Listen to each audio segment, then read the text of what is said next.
So the aim of today is to better understand wine faults. And then if you're joining us with a tasting kit, you will also get to practice recognizing those faults. So identifying those faults later on. My name is Sietse. I'm going to go forward to the next slide now. And I have a company called The Art of Tasting. I run classes like these, teaching people about flavors and faults commonly found in wine as well as in beer. I have a Master of Science in Sensory Science, so that's the study of flavor perception, the study of the sense of smell and taste. I currently hold my level 3 award of the WSET, and I'm currently trying to get the level 4, so the diploma. I'm also an advanced Cicerone. So Cicerone is the beer equivalent of a sommelier, so I know a thing or two about beer as well. I've studied at the University of Wageningen. So let me give you some quick setup instructions in case you are joining us with the wine tasting kit. You will need at least 2 identical glasses like this, but even better is to use 11. So I'm going to quickly show you the setup. This is where I have all my wines pre-poured. But if you're joining us just with 2 identical glasses, grab your vials that are called the reference and number 1, and then pour your reference bottle inside one of the glasses, and then number 1 into the other glass. Fantastic. So then you should have 2 glasses pre-poured that you will assess later on. While we're setting up, I'm going to, in the meantime, tell you about what exactly is a wine fault. And these are generally considered undesirable flavors, so unpleasant flavors in wine. They detract from quality, so the overall quality of the wine. And it's important to keep in mind with each of the 10 flavors that we'll be discussing, that's going to massively depend on the wine style. So in some wine styles, certain faults are completely acceptable and they can even contribute to complexity of wine. And in other styles, that will be completely unacceptable. Then the level of fault. So like in small quantities, some faults are actually okay. But then in other levels, at higher levels, they become objectionable. So let me introduce you to the first sample of today. And if you're tasting along, smell the reference glass and then smell glass number 1. And you should be able to tell the difference immediately. These are 2 wines that have the same base wine. They're based on a neutral white wine. And then to glass number 1 is a single flavor compound added. It's a molecule that I've added in a small quantity. And that molecule is called TCA, which is short of trichloroanisole. And I'm giving you a couple of descriptors here. For most people, they would describe this as the smell of wet cardboard. And this indeed is the very common descriptor of cork taint. But there's some other descriptors of cork taint as well. So think of swimming pool, as well as moldy, damp cellar. What this graph is showing you, basically I've asked 20 wine tasters, give me some descriptors of this wine sample with added TCA. And then about half of the people, so 10 out of 20 people, they will say it smells of wet cardboard. And the other descriptors are slightly less common descriptors, but everyone has their own personal associations with a particular wine flavor. So there's not a one-size-fits-all descriptor, but wet cardboard seems to be the one that's most commonly agreed on. If you're tasting along with this, it would be great if you have another association that's not on the list, then type it in the chat and that will help us generate a couple of other associations. So maybe you think it smells of leather, for example, then by all means put it in the chat. That will help us understand better how these wine faults are perceived. So let's discuss where this fault originates from. TCA is short for trichloroanisole, which means it is a chlorine-containing compound. And that chlorine can be traced all the way back to the cork growing industry. So the industry that focuses on growing cork trees. And let me show you just in this plot how that is exactly formed. So this is in detail how TCA, so cork taint, is formed. Let's have a look at that chlorine component. So that's going to be a component of biocides. Biocides are herbicides or pesticides. They're very commonly used in the cork tree growing environment. That is sucked up by the roots of the tree. Then it binds with certain phenolic compounds that are present in the bark, so that are present in the tree itself, and that forms something called TCP, which you might be familiar with. That's also a commercial product. It's a very effective antiseptic. Antiseptic means that it kills microorganisms such as molds. And in the case of cork taint, basically it's molds growing in the cork that are trying to get rid of TCP by turning it into TCA. So TCP is toxic to them, but TCA isn't. So this is basically a coping mechanism of those molds. So this is quite a common problem still. About 1 in 100 bottles these days will be affected by cork taint. However, it used to be a lot more in the past. Like back in the days, we would be looking at around 8 bottles of every 100 bottles that would be affected by cork taint. Back then, cork trees were produced in a slightly different way, and the use of chlorine-containing herbicides were particularly more common. Cork production from those trees it was also more common to use certain bleaching agents containing chlorine, and thereby also increasing the likelihood of TCA. So it's important to keep in mind that TCA is produced by molds and not by bacteria or yeast that you might be more familiar with in the production of wine. Molds can actually not tolerate alcoholic conditions at all. That means that there will never be mold growth in the actual wine, but the molds always have to grow on something else. And in most of the cases, that's going to be the cork. But this really musty, wet, damp cardboard smell can also be the source, can also be present from other sources, such as contaminated barrels or other equipment in the winery that is contaminated with molds. And then the TCA basically transfers from the infected equipment into the wine.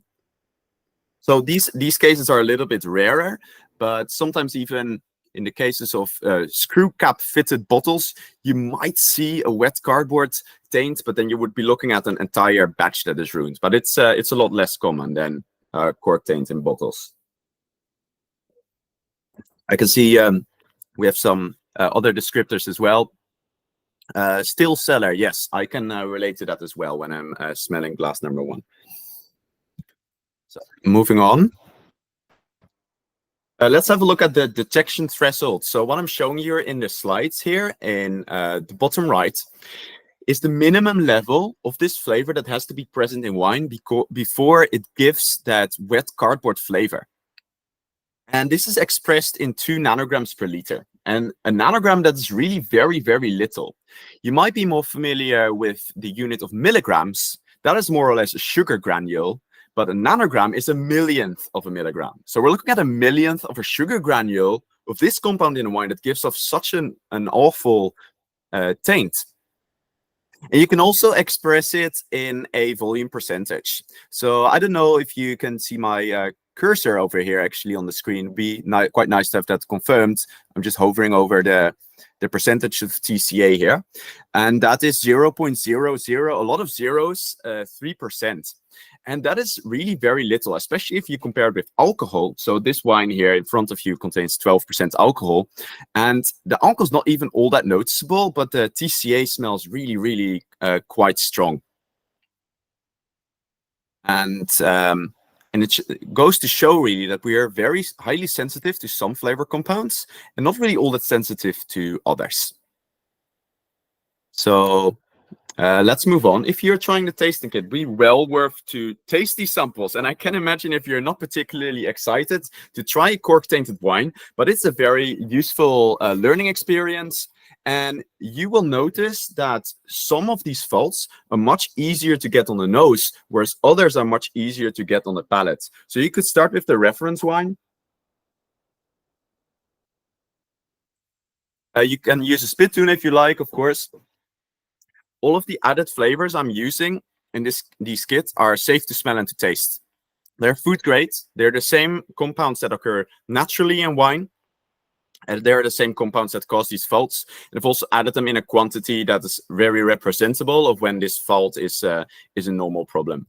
So let's try that indeed.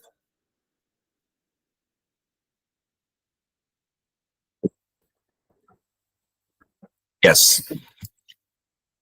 Very dominant on the palate as well. Moving on to the second sample. So you can simply empty the glass number 1 into your spittoon. So that is the glass that has the wet cardboard, and then keep hold of your reference glass, please. And then in the second glass, you can fill your sample, which is numbered 2. And if you've already pre-poured everything, then you don't have to do anything. But this would be the time to empty the wet cardboard and then pour glass number 2. If you're following this later on, you could also pause the video here and try to work out what glass number 2 smells like before any prior information. But for the sake of keeping the velocity a bit higher, I'm just going to go to sample number 2 now. And that is the smell of bruised apple. And the smell of bruised apple is caused by an aromatic compound called acetaldehyde. There's a few different descriptors here. Most people can relate to like a bruised apple smell, or almost like a green apple, like a Granny Smith. Other descriptors for acetaldehyde are paint and also carved pumpkin. So if you slice a pumpkin in the middle and you smell the inside with all the threads and the seeds, then that kind of releases the same smell. It has that same aromatic compound that is released there. So a wide range of different descriptors, because this is an aromatic compound that's not only present in wine, but also in other sources in nature. So let's have a look what the origins are of that flavor. There's basically 2 roots that can cause this fault. Because acetaldehyde is both produced during fermentation, but it's also an oxidation flavor of wine. During fermentation, in very simple terms, yeast converts sugar into acetaldehyde and subsequently in alcohol. So in other words, acetaldehyde is an intermediate product in the conversion by yeast from sugar to alcohol, or ethanol in chemical terms. That means that whenever you're smelling a bruised apple flavor in wine, it could be the sign that fermentation is not fully completed yet. Maybe it's only occurred for a few days, and the winemaker was in a bit of a rush to release that wine onto the market as soon as possible. It could also be the case that your fermentation was stuck. And when I mean stuck, then not everything is going according to plan, because yeast is stressed, it's unhappy about the fermentation conditions, and it might stop fermenting before your fermentation is fully completed and all that sugar is neatly converted to alcohol. Then the other origin of acetaldehyde is that of oxidation. So it's also the direct oxidation product of alcohol. That means that much later in its life, when a bottle is opened, a wine bottle is opened for too long, for example, you can get higher levels of acetaldehyde as a simple oxidation mechanism. So exposure to air will result in your alcohol converting into acetaldehyde, giving that bruised apple smell. And that's really the same process as when an apple is bruised as well. It's breaking the seal, the skin of the apple, and it will start to oxidize. Even during the wine production process, at some point, small amounts of oxygen can influence wine, maybe during fermentation or during aging. And that will also lead to elevated levels of acetaldehyde. There's one particular type of yeast known to produce high levels of bruised apple, and that is going to be flor. So in Pinot sherries, you will always have a noticeable level of bruised apple. And in that particular wine style, it's not considered a fault. It's considered to contribute to the complexity of these wines. But in most other styles, it would be considered a fault. So for example, imagine a Muscat, something that's supposed to have a lot of floral aromatics. You really don't want any bruised apple characters to sort of mask all the desirable floral flavors. So in most wine styles, this would be unacceptable. But there's a handful of styles where a little bit of bruised apple character is actually acceptable. So that's slightly different from cork taint, where cork taint is unacceptable in all styles. It's just always a problem, it's always a defect. And with bruised apple, it's more a case of context. So if it is suitable in a particular style. And I can see a question coming up from the chat. Can a cork that does not seal well the bottle cause it? And I think you're referring to acetaldehyde. And absolutely, yes. So bottle closures are playing a major effect here. So there's particular screw caps that can seal a bottle very well and protects very well against oxygen.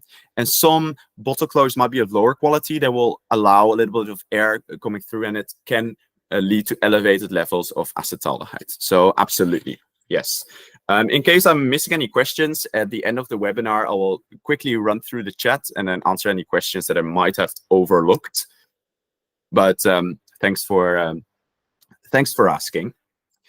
In terms of prevention, because most winemakers will try to limit the levels of acetaldehyde, managing oxygen, so working a bit more protectively in a winery. Yeast strains, so as discussed, some yeast strains are known to produce high levels of acetaldehyde and other lower levels. So if you're buying your cultured yeast from a laboratory or a supplier such as Lallemand, it will usually give specifications as to how much acetaldehyde that strain is known to produce. Sulfur dioxide, or SO2, is a very common additive in wine, and it has two purposes: one against oxidation, and also against microbes. So it has antimicrobial activity. SO2 immediately binds to acetaldehyde. So it's a way it's sort of a quick fix against too high levels of acetaldehyde, because SO2 will simply bind to it, and in that bind form, it doesn't have a flavor at all. Right, moving on to glass number 3.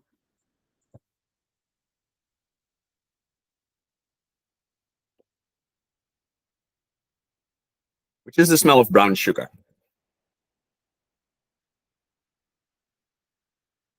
Once again, I'm showing a chart of about 20 wine tasters that have given descriptors for this particular flavor compound. And there's a lot of different descriptors, ranging from sweet ones such as brown sugar, caramel, but also spicy ones such as curry powder and soy sauce. So that's a couple of different ways that you can look at this flavor.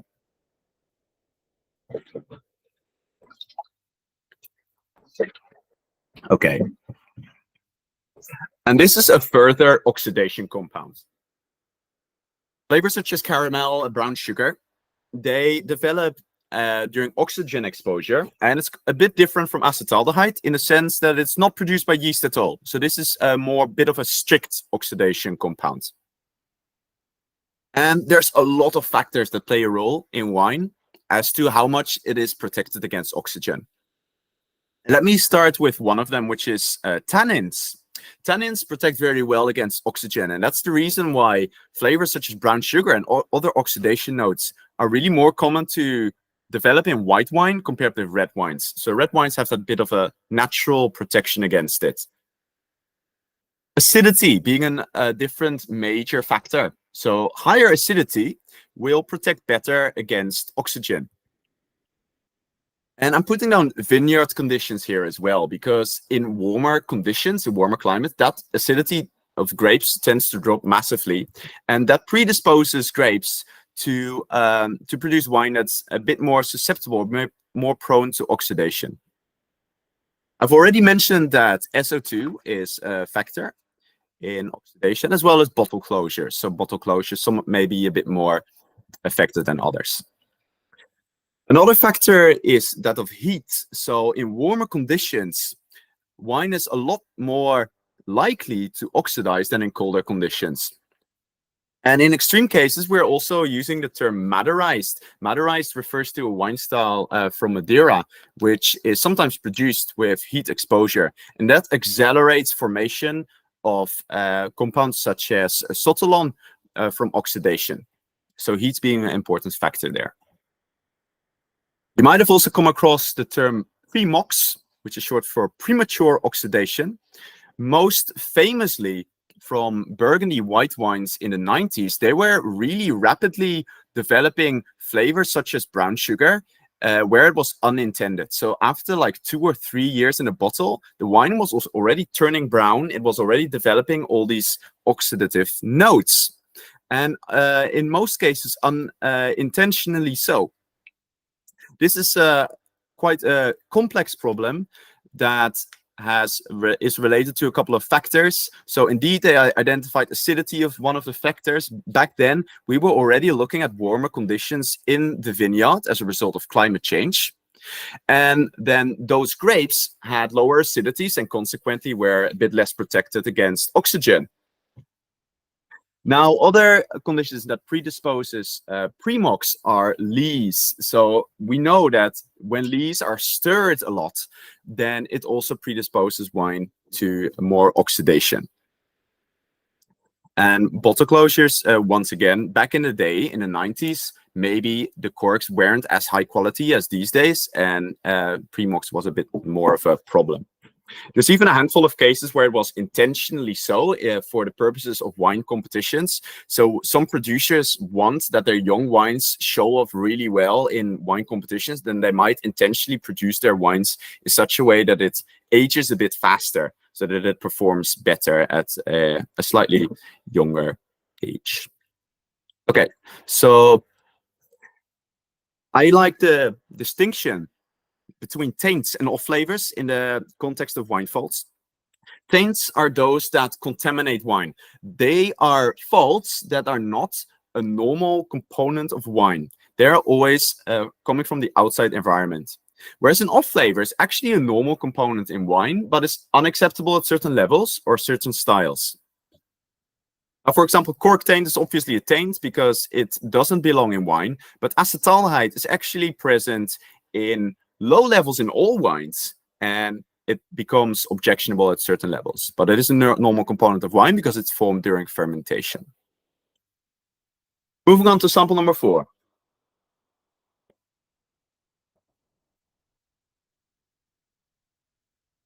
Okay. The smell of camembert,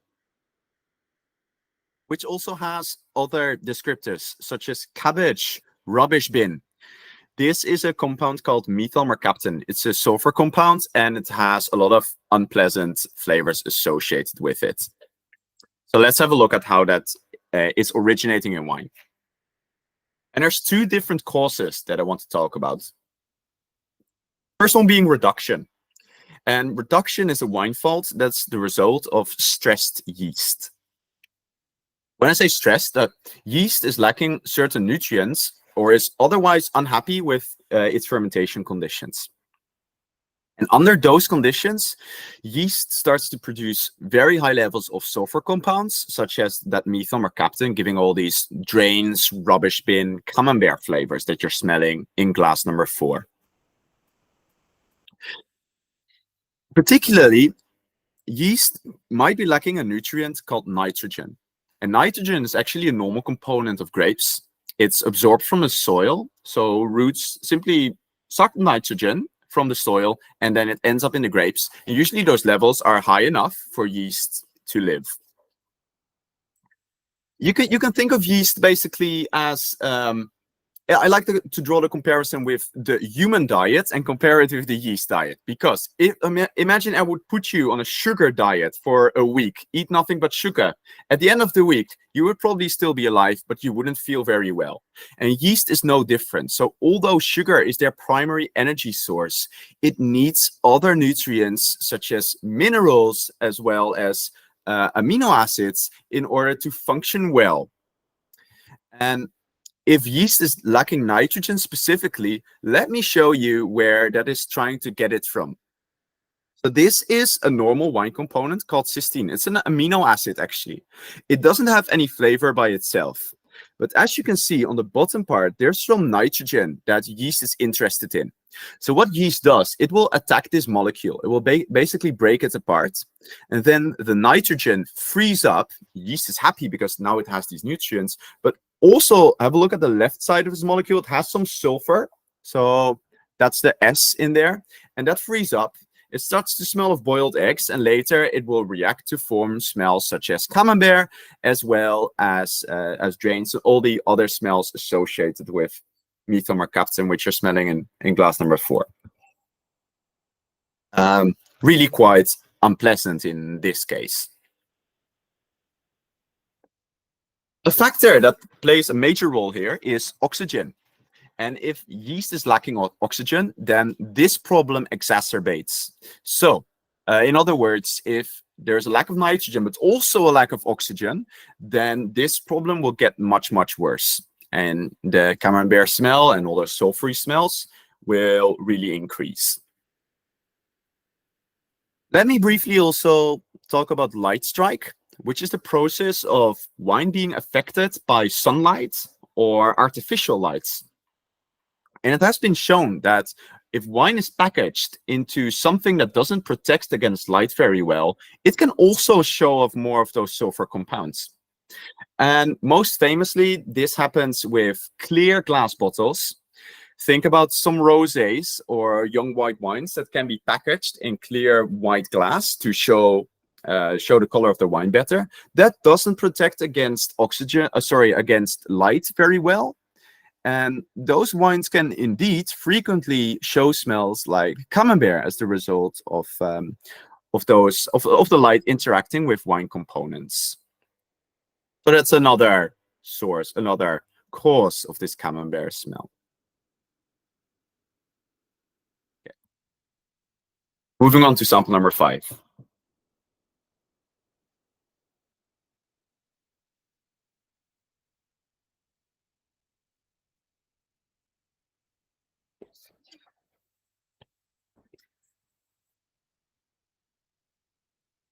The smell of smoke. Other descriptors include clove, but also plastic. And some people feel that it smells of toothpaste. Apparently, this compound is also an ingredient in toothpaste. But mostly, smoke flavor will be associated with this flavor. So think about smoked bacon, for example, smoked cheese, smoked paprika, or smoked tea, smoked whiskey. They all have that compound that I added to glass number 5, guaiacol. This is the result of smoke taint. And smoke taint is a fault that occurs as a result of wildfires occurring in the neighborhood of your vineyard. Basically, the smoke from those wildfires can travel quite long distances. And when it reaches the vineyard and blankets all the vines, then the smoke aroma will attach to some components of the grapevine. We're talking about stems. We're talking about skins specifically of grapes. And then when those grapes are used in winemaking, the smoke flavor will end up in the finished wine. And in the face of climate change, wildfires are increasingly more common. So this is actually a pretty major problem that as a consumer, most consumers won't be aware of it. But this can lead to huge amounts, huge volumes of wine that are unusable because they smell of smoke and they can't be sold at all. You will know that some regions have particularly high problems with wildfires. We're talking about Australia, California, Portugal, Chile, for example, where these fires are increasingly more common. And then smoke taint also is a problem with wines from those regions. This is mostly a problem in red wines because, as you know, in red wine making, we're using the skins, and the skins are which contain the smoke taint.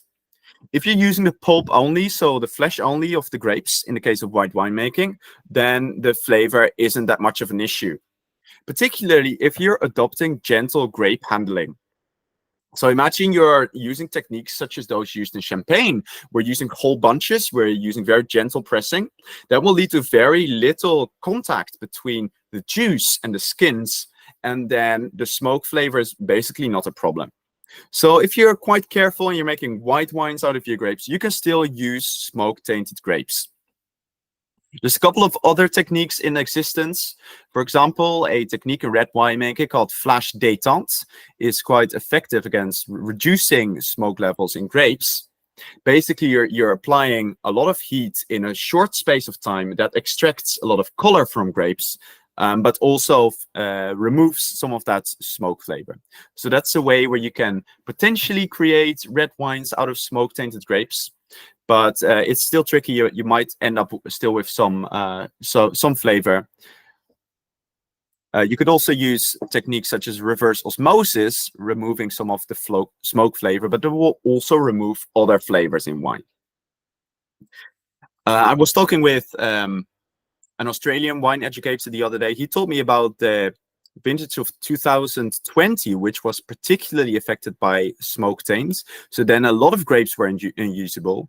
They nevertheless made wine out of it, and then they distilled it, and then from that distillation product, they made hand sanitizer. So 2020 was it was still the COVID pandemic, so then at least the wine could be used to some kind of purpose. And apparently at the time when people used hand sanitizer, it still smelled of smoke, so it's a pretty persistent aroma. So smoke taint, increasingly common flavor problem. Let me show you a small graph here that highlights some of the levels that you will find guaiacol in. So that's the flavor compound that you find in sample number 5. Smoke tainted wines has the highest levels, as you can see. There's a dotted line, which is the detection threshold, so the minimum quantity that guaiacol must be present before the wine starts to smell of smoke. For your reference, the wine sample number 5 that you're trying is also on this plot. It's on the far right. So smoke tainted wines can be even worse than this. It's also actually a normal component of barrel aged wines, so that gives off a smoke flavor. And but then if you would see it in barrel-aged wines, you would also get flavors such as vanilla and cloves, and therefore the smoke will come across as a bit more integrated and less off-putting.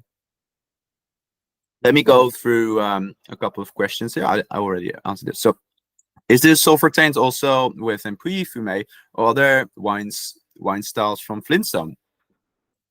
So basically, this question, that's a great question, and the interaction between soils and wine flavor is quite complex, and it's generally believed that there's not really such a thing as flavors being absorbed from the soil that end up in the wine.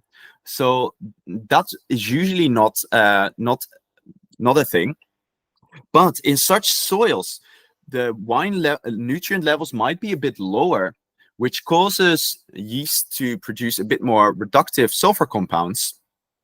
And if you're a good winemaker and you would allow a little bit of reductive compounds in the wine, you can get such struck match flavors or even mineral flavors from low levels of sulfur compounds. But it's more related to this particular flavor compound, and it's not one that we will be discussing in this tasting. So it's quite different from this smoky flavor, and there's also the reductive flavor number 4 that we've discussed. Hope that answers the question. I'm gonna move on. Let's skip this for now. Let's try sample number 6.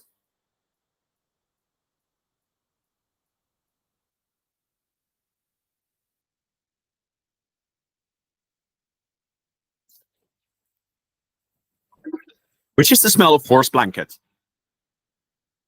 from this compound 4-EP.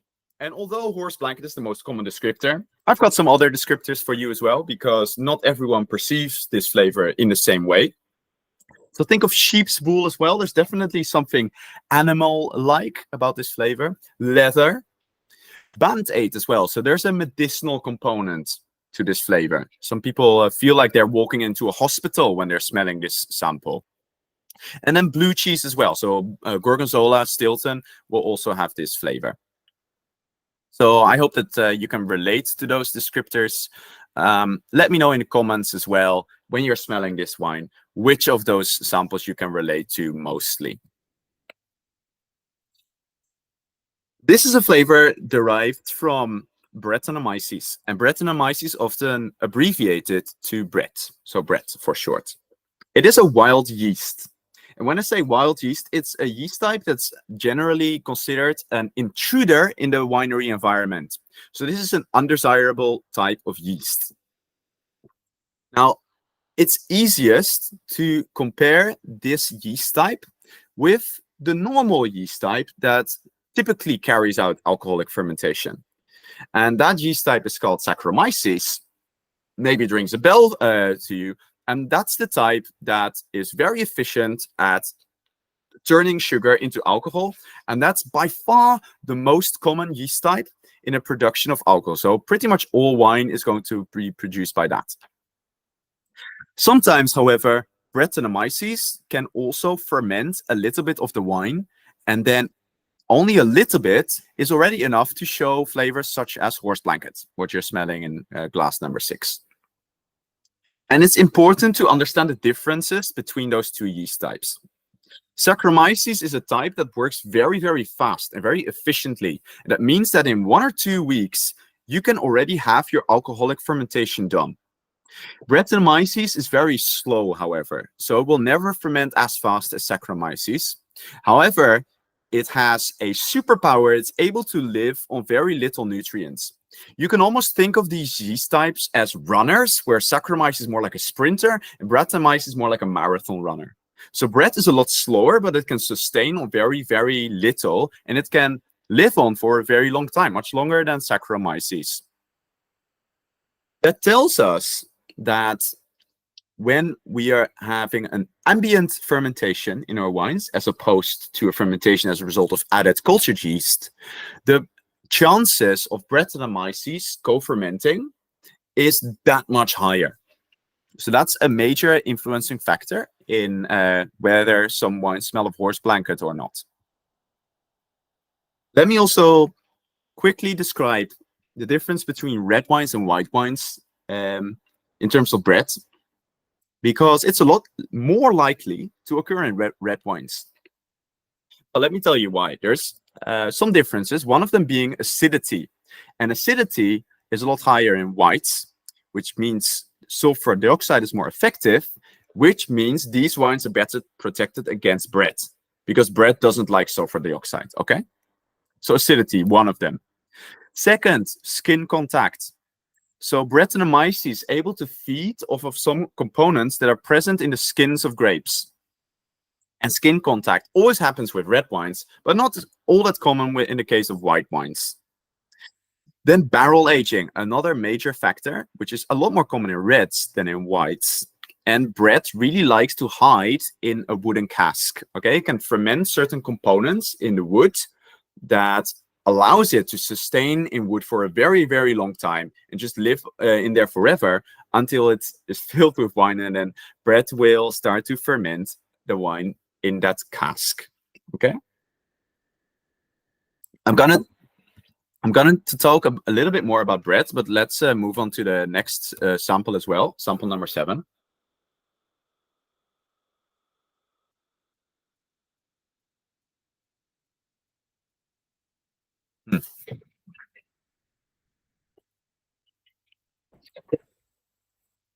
This is the smell of vomit.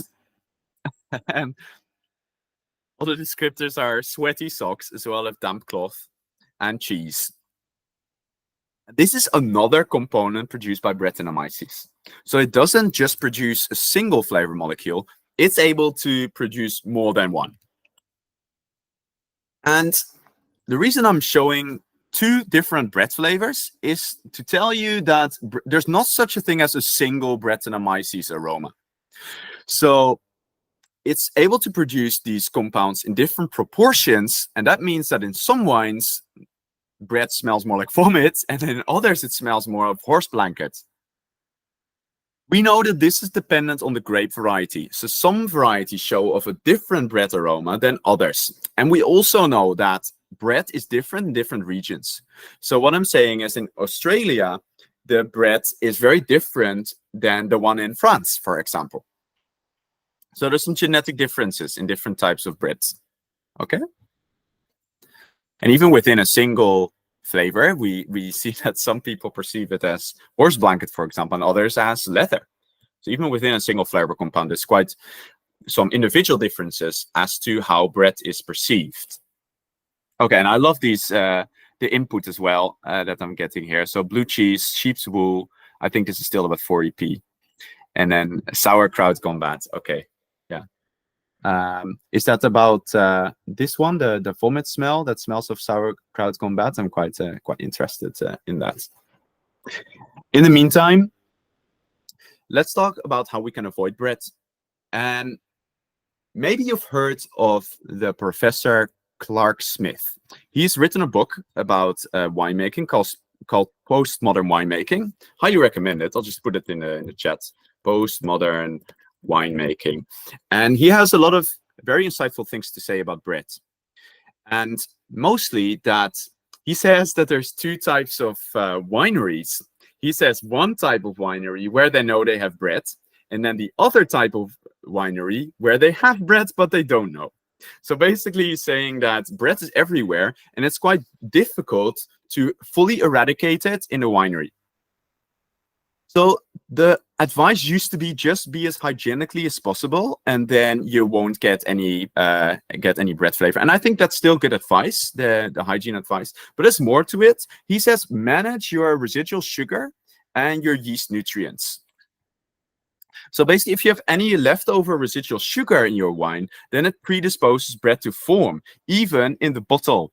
So bread can not only form during fermentation or during barrel aging, but also in the bottle. And then yeast nutrients, we know that if yeast nutrients are too low, you risk flavors such as camembert from reduction. But if you're adding too many yeast nutrients, then it predisposes wines to problems such as bread and giving off all these horse blanket and vomit smells. Sulfur dioxide, once again, really important. So that's one of the key things of preventing bread as well. Okay. We know that some winemakers don't mind bread in low levels. These are mostly natural winemakers, but also there's a couple of famous producers that know that in some vintages they have some bread character, and people don't mind it to have a little bit of artisanal character, if you like, a little bit of barnyard animal vomit and to some extent horse blanket smells, as long as the rest of the wine also still shows some aroma, so that is not overpowering. Let's move on to sample number 8.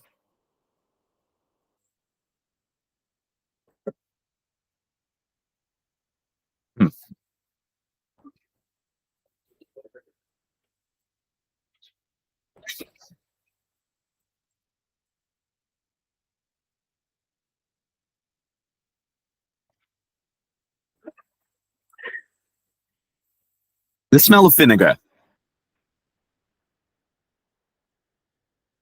Cider, pickles, kombucha, other descriptors, and people also feel like it has a little bit of that stinging sensation. It's almost like someone is in your nose with a feather, for example, and it's like irritating your nose.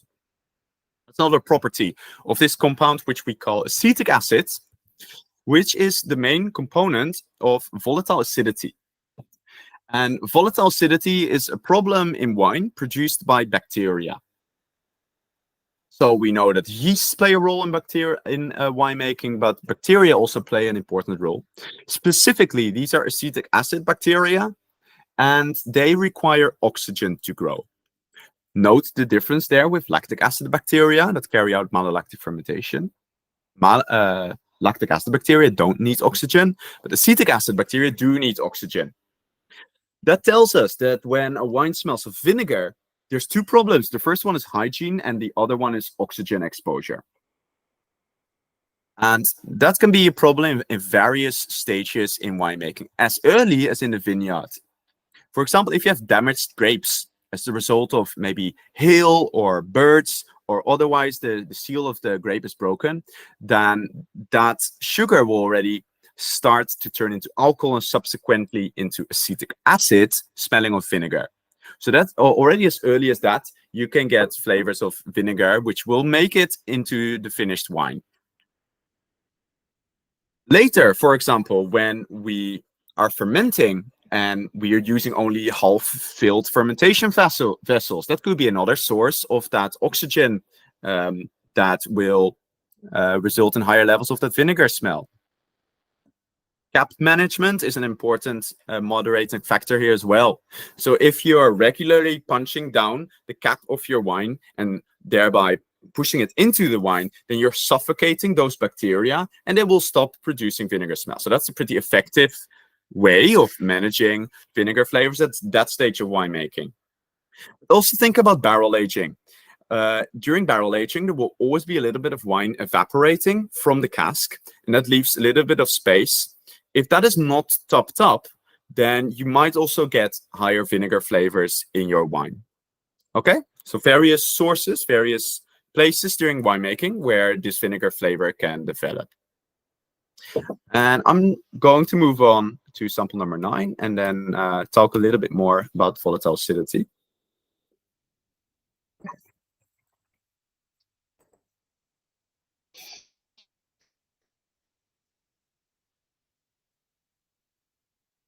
So that's the smell of nail varnish remover from a compound called ethyl acetate.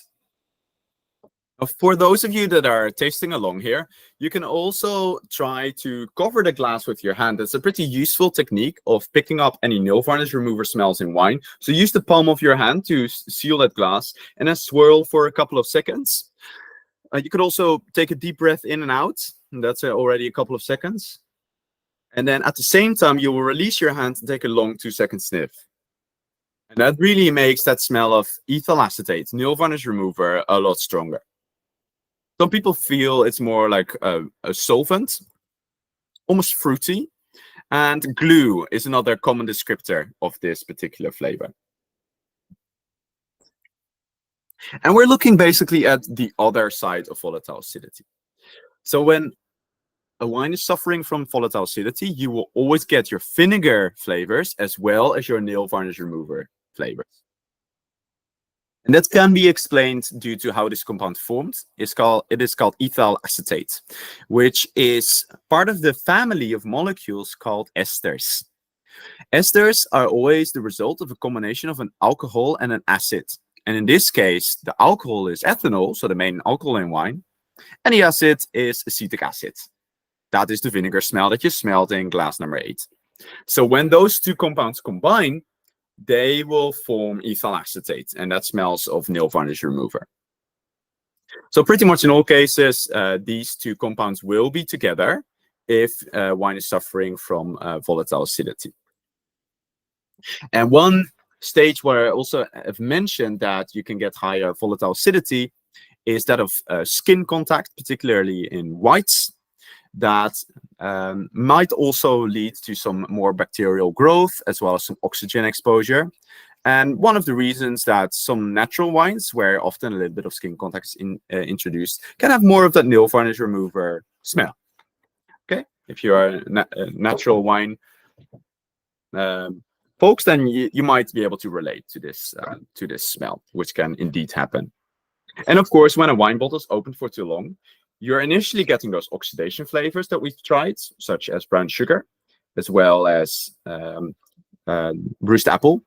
But then later, when bacteria also start playing a role, it will start to slowly turn into vinegar. So you'll get vinegar and nail varnish remover smells as a result of a bottle that's been opened for too long. Yeah. Now, the term volatile acidity also means something in chemical terms. And so I'll make the distinction between how we describe volatile acidity in terms of flavor and how we describe it in terms of chemical. So flavor, nail varnish remover, and vinegar are the two main components of volatile acidity. If you're looking at it from a chemical point of view, I'm just going to show you some acids here. On the right, we have malic acid, which is a really important acid in wine. Other ones are, for example, tartaric acid. And these acids are so-called fixed. They're not volatile. That means that they will always stay in wine. They will always stay in the liquid, and they can't be smelled. Okay, they can only be picked up on the palate, can only be tasted, because they are simply too big. The molecules are too large. They're too clunky, so they will never evaporate. They will never volatilize. Okay. On the left is acetic acid. So that's called a volatile acid because it's that much smaller. Look at that molecule that I pictured there. It's like a lot smaller. It's a lot lighter. And that means that it can evaporate from wine. And then it will start to contribute to smell. Okay, so that's another way of looking at volatile acidity. That's more like the chemical way of looking at it. And all the acids that can evaporate are called the volatile acids. And acetic acid being the main one. Okay. Hope that clarifies some things. Let's move on. Let's try glass number 10.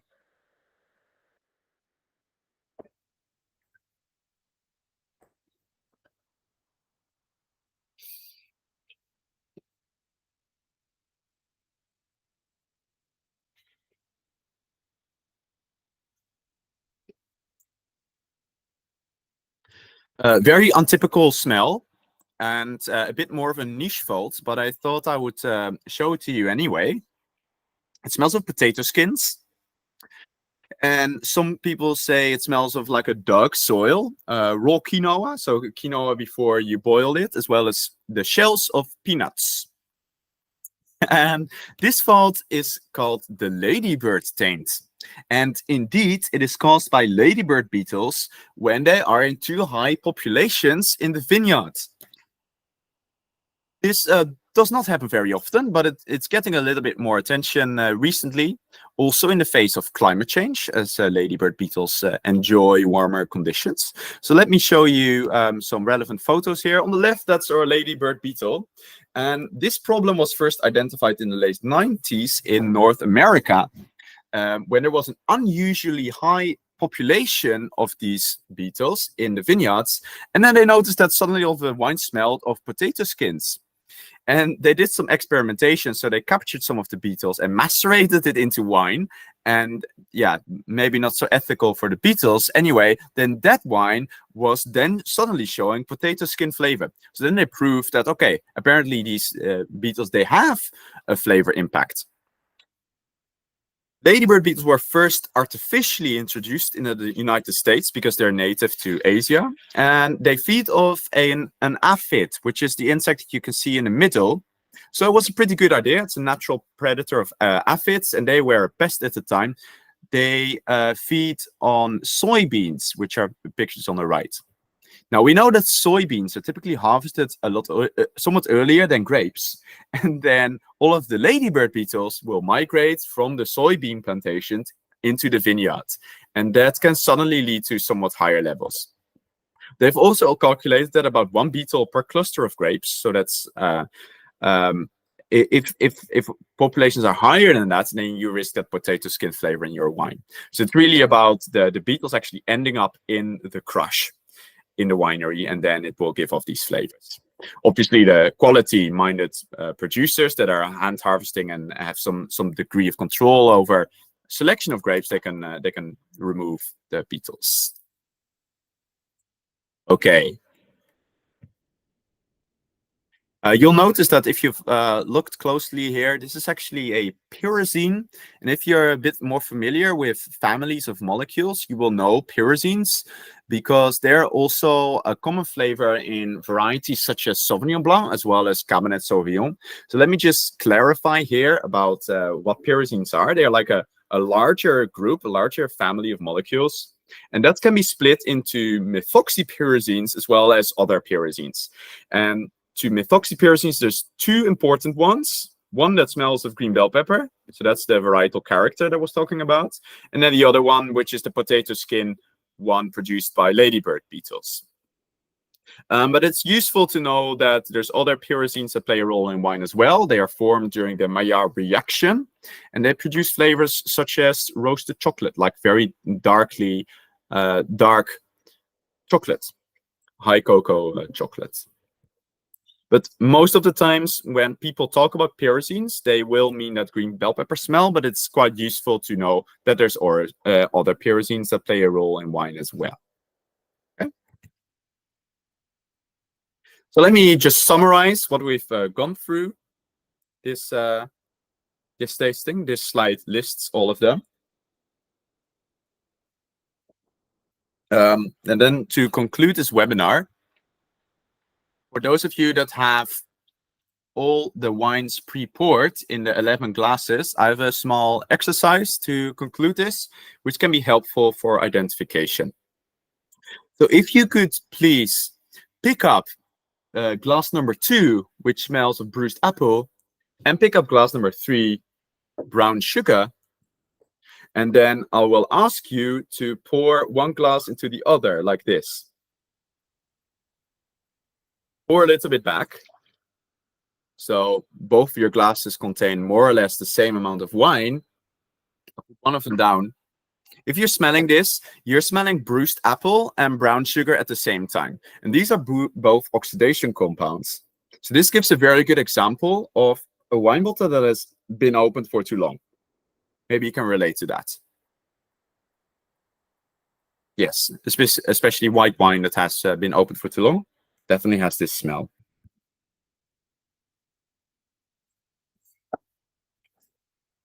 Moving on, please pick up glass number 6 and glass number 7. These are the horse blanket smell and the vomit smell. And then pour one into the other. And then also pour a little bit back. And then smell this, which smells of bread. So these are our two bread compounds together. And that gives a bit more of an authentic, like, yeah, a bit more of a genuine bread smell.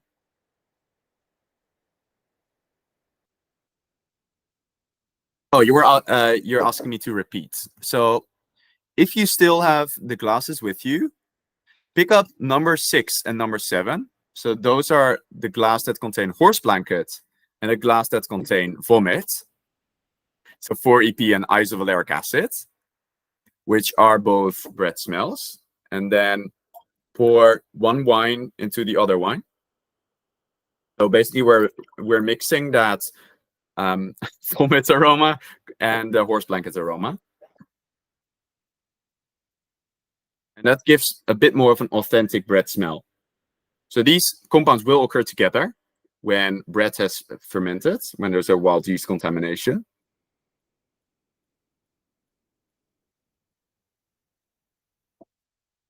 Okay, perfect.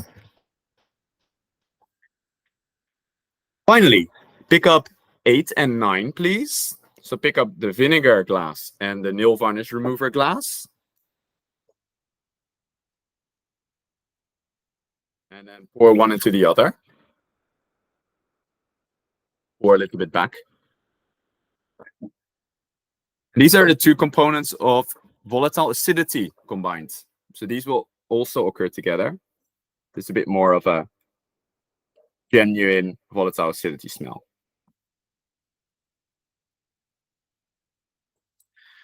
Okay, I'm going to skip this. Thank you very much for your attendance. So in the comment section, you will find a pinned message that will link you to the PowerPoint slides if you're interested. Also to my Instagram channel if you want to continue learning. I have a variety of posts on wine flavors. There's also my YouTube channel. This is where I will upload the recording of this webinar. And then I've scheduled another webinar in September about white wine flavors. So if you like this, then you can also link that and sign up. I will also remind you of that in my newsletter. So brilliant. Thanks a lot. I'm going to check if I've missed any questions, and I will answer them now. Since the soil does not influence the wine flavor, what are your thoughts on the flavor descriptor minerality? So minerality is a really interesting flavor descriptor, and it's mostly actually the result of fermentation. So yeasts will produce a range of sulfur compounds that we pick up on as whetstones, gunpowder, gunflint. These sort of descriptors are actually not pulled up from the soil, but they are produced by yeast. And that means that winemakers also have some degree of control over it. If you're working with very poor soils, so soils poor in nutrients, yeasts are more likely to produce these flavors. And so actually there is some impact of the soil, but it's more like an indirect impact. It's not as if the flavor is pulled out from the soil, but we know that soil composition has an effect on how the yeast behaves, if that makes sense. Yeah. You're most welcome. Thanks for the nice messages. Great. Fantastic. You're most welcome. And I hope to see you again, maybe in person at an in-person course, or maybe at another webinar. So enjoy the rest of your day. Cheers.